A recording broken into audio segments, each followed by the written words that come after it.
I would suggest maybe figuring out what you can do with leftovers, right? I have something that I picked up. It's going to seem really like a little bit, you have to be really creative sometimes. I've got something left over. What am I going to do with it? So because I'm on a cake theme today, this is an item that I picked out of one of our boxes of donations from Cardish. And it is a chocolate icing mix. I'm supposed to add, I think, butter or something else and whip it up, and it can be chocolate icing. Well, I didn't need any chocolate icing. Um, and so one day my kids were like, can we have hot chocolate? I was like, oh gosh, I don't have hot chocolate mix. And so I was like, what's in the ingredients here? And I'm seeing that it's cocoa and sugar and vanilla. And I'm like, perfect, that's what goes in hot chocolate. And we were able to make a hot chocolate with that. And it was very yummy. And so they rethinking how we use things. This pear, it's kind of got a little puck on it. Personally, I would totally eat that. It's at its sweetest, but somebody else might look at it and go, I'm not sure about that. But in a smoothie, it might be fantastic. Maybe taking those brown bananas and they're getting browner and browner, and you were planning on making banana bread, but now you're not sure, just put the whole banana right in the freezer, and when it comes time that you've got 3 or 4 in there, you take them out and they'll peel off, and you can mash them up and make banana pancakes or banana cake or whatever it is. So there's so many possibilities of leftovers. And the word leftover isn't very enticing. So my family has chosen to call those things keepovers because they're not just leftovers, these are keepovers. When we have little bits of leftover roasted vegetables and some protein, it's easy to mix up a pizza and throw those things on, and or put them into an omelet, and they're like the things that make that item come alive, and so we really appreciate them. There was a comment.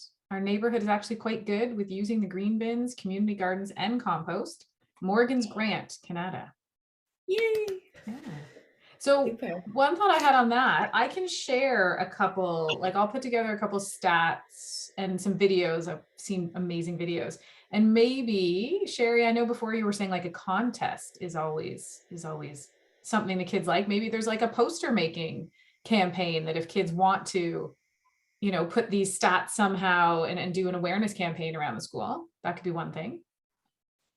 Yeah, that's great. Like Nantalica was the one that mentioned about the contest, but parent council have done lots, even if it's coloring contests and that. But I mean, to put a little bit of a spin on things and to have it like a poster create, for awareness, especially with this month being Earth Month, I think that would tie right in.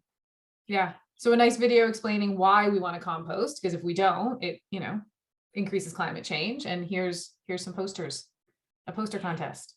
Yeah, and maybe for the older students, being able to give them like a little questionnaire. Maybe, we don't want the food to go to waste because of blah blah blah, and we can, rescue it. It's like this little rescue mission. So here is your, mission for today. You've got an apple, you've got some leftover pasta, you've got, I don't know, you name like 5 different items that would be common in many people's homes. And then the contest is for them to write what they would do with that food to give it another life or to be able to rescue it. So they have to have the creative ideas. Maybe it's just eating it as is, but maybe it's putting in a smoothie, or maybe it's making something else. So you could, just figure out for different age groups what might be interesting, because it's the awareness of simple questions like, how long does it take food that you put in the compost to become earth that grows more food? And then it's like this little questionnaire, and they have to fold up and they have to search, they have to fold up their answer, and then it's a draw at the end. Yeah. I'm anxious to see what you do.